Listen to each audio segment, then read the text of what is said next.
وبشر الصابرین، اور خوشخبری دے دو صبر کرنے والوں کو۔ کون ہے وہ؟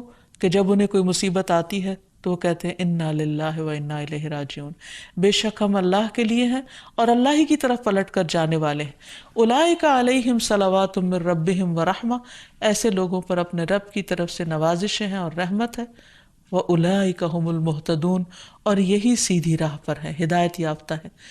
تو اس لیے بہت ضروری ہے کہ ہم خوف اور غم اور گھبراہٹ اور تکلیف اور پریشانی کے موقع پر وہ کام کریں جو ہمارے رب کو پسند ہے، تاکہ ہم صحیح راہ پر ہوں۔ اور صحیح راہ پر چلنے کا فائدہ یہ ہے کہ انسان قیامت کے دن اپنے رب سے جا ملاقات کرے گا، اس حال میں کہ رب اس سے راضی ہوگا اور وہ رب سے راضی ہوگا۔ اس سے بڑی انسان کی سعادت اور کیا ہو سکتی ہے؟ تو پھر ہونا کیا چاہیے؟ یہ کہ انسان ڈر اور گھبراہٹ میں اللہ تعالیٰ کی طرف رجوع کرے۔ اللہ تعالیٰ کی طرف اس لیے رجوع کرے کہ پوری کائنات اسی سے سوال کر رہی ہے، اسی کی طرف رجوع کرتی ہے۔ قرآن مجید میں آتا ہے یسألہ من فی السماوات والارض، اسی کے آگے ہاتھ پھیلائے ہوئے اسی سے سوال کرتے ہیں وہ سب جو آسمانوں میں اور جو زمین میں ہے۔ یعنی ساری مخلوق اپنے رب کی طرف رجوع کرتی ہے ہر ضرورت میں۔ جیسے ایک موقع پر ایک حضرت سلیمان علیہ السلام نے ایک چیونٹی کو دیکھا کہ وہ ہاتھ اٹھائے آسمان کی طرف دعا کر رہی تھی بارش کے لیے۔ تو ساری مخلوق اپنی ضرورت اپنے رب سے ہی مانگتی ہے۔ تو انسان کو بھی چاہیے کہ وہ غیروں کی طرف نظر اٹھا کے نہ دیکھے، صرف اپنے رب کی طرف نظر اٹھائے اور اسی سے مانگے اور اسی سے فریاد کرے۔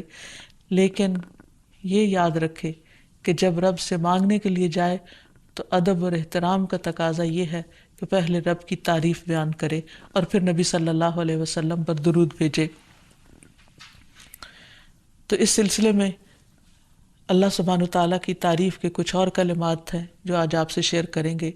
ابو امامہ کہتے ہیں کہ نبی صلی اللہ علیہ وسلم نے فرمایا، کیا میں تمہیں شب و روز کے مسلسل ذکر سے افضل ذکر نہ بتاؤں؟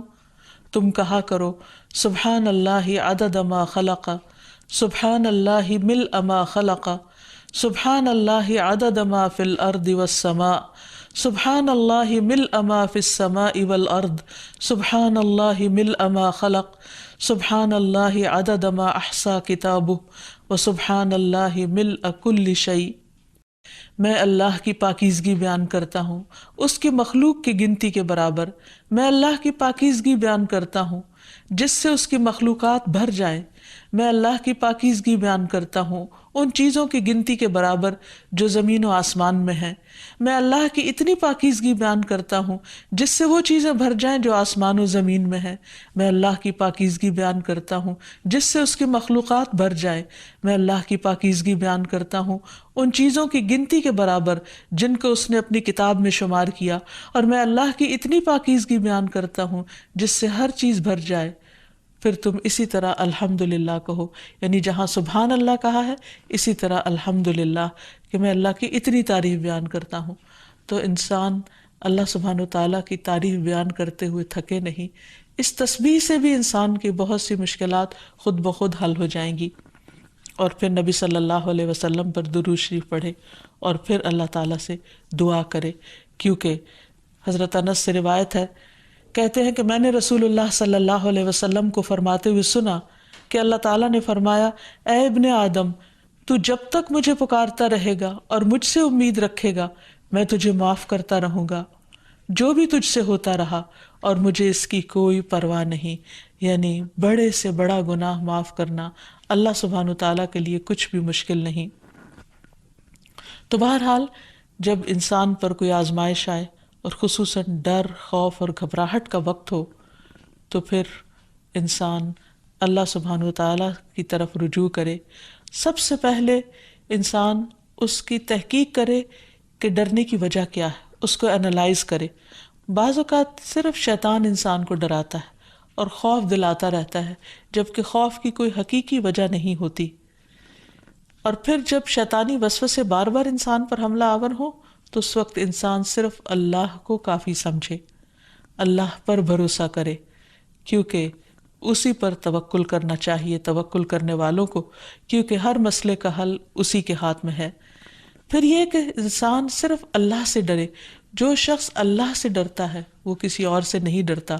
دوسرے سارے ڈر ختم ہو سکتے ہیں اگر انسان کے دل میں سب سے زیادہ اللہ کا ڈر ہو۔ پھر اسی طرح اللہ تعالیٰ کا ساتھ محسوس کرے، کیونکہ اللہ سبحانہ و تعالیٰ اپنے بندے کو تنہا نہیں چھوڑتا۔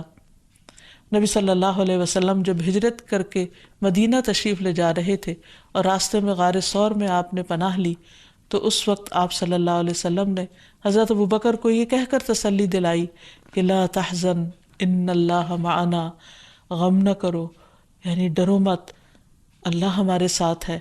تو جب انسان یہ سوچ لیتا ہے کہ اللہ ہمارے ساتھ ہے تو خود بخود وہ مطمئن ہو جاتا ہے کہ مجھے اگر اللہ کی مدد حاصل ہوگی تو کوئی میرا بال بھی بیکا نہیں کر سکتا۔ پھر یہ کہ انسان کو اللہ سبحانہ و تعالیٰ کی حفاظت پر یقین رکھنا چاہیے۔ جیسے ایک موقع پر ہم دیکھتے ہیں کہ نبی صلی اللہ علیہ وسلم غزوے سے واپس آ رہے تھے تو راستے میں آرام کرنے کے لیے ایک درخت کے نیچے آپ سو گئے، تو اتنے میں ایک اعرابی آیا اور اس نے آپ کی تلوار اٹھا لی اور تلوار لہرا کر آپ صلی اللہ علیہ وسلم سے کہنے لگا، جبکہ آپ کی آنکھ کھل گئی اس وقت، کہ بتاؤ اے محمد آج تمہیں مجھ سے بچانے والا کون ہے؟ تو نبی صلی اللہ علیہ وسلم نے بہت اطمینان کے ساتھ بغیر کسی ڈر اور گھبراہٹ کے جواب دیا، میرا اللہ۔ یہ وہ یقین تھا اللہ تعالیٰ کی حفاظت کا، تو اسی بنا پر آپ صلی اللہ علیہ وسلم نے فرمایا میرا اللہ۔ تو وہ اعرابی کانپنے لگ گیا اور تلوار اس کے ہاتھ سے چھوٹ پڑی، اور پھر آپ صلی اللہ علیہ وسلم نے وہ تلوار اٹھا لی اور اس سے پوچھا اب بتاؤ میرے ہاتھ سے تمہیں کون بچا سکتا ہے؟ تو اس پر وہ شخص اتنا مرعوب ہوا کہ وہ آپ صلی اللہ علیہ وسلم پر ایمان لایا اور آپ نے اس کو کوئی سزا نہیں دی۔ پھر یہ کہ انسان ڈر اور گھبراہٹ کے موقع پر، پریشانی کے موقع پر نماز سے سہارا لے۔ قرآن مجید میں آتا ہے ان الانسان خلق ہلوعا اذا مسہ الشر جزوعا واذا مسہ الخیر منوعا الا المصلین الذین هم علی صلاتهم دائمون۔ بلا شبہ انسان تھوڑ دلا بنایا گیا ہے، جب اسے کوئی تکلیف پہنچتی ہے تو گھبرا اٹھتا ہے، جب مال ملتا ہے تو بخیل بن جاتا ہے، سوائے نماز ادا کرنے والوں کے، وہ جو اپنی نماز پر ہمیشگی کرنے والے ہیں۔